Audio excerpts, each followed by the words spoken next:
The government says plans are well advanced to develop parts of the Garden Parish St. Anne to accommodate more visitors and vehicles.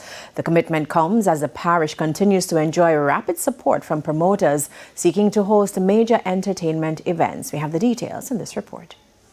Another holiday weekend is approaching, which means increased traffic in parishes like St. Anne. The unofficial party capital of Jamaica typically sees an uptick in events and patrons alike, a win for party promoters and persons in the accommodation business, but a pain for many trying to get to places like the airport.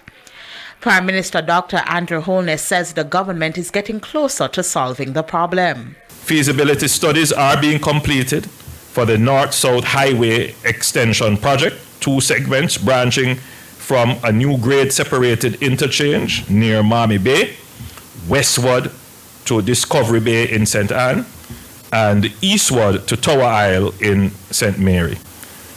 So this will be effectively, the eastward leg will effectively be a bypass for Ocho Rios. And with the explosion of investments in Dancehall, so effectively, that corridor going through Dancehall will become a boulevard, essentially, with all the necessary safety and traffic efficiency provisions to ensure that traffic can move, but you can ingress and egress onto that boulevard without slowing up the traffic.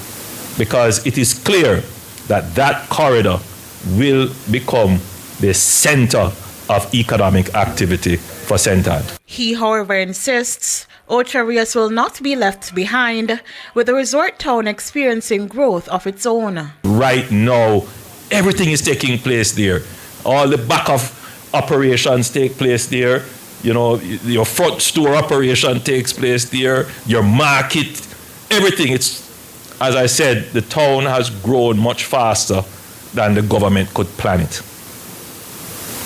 And if it stays like that, it is going to collapse onto itself. Rashida Walker for TVJ News.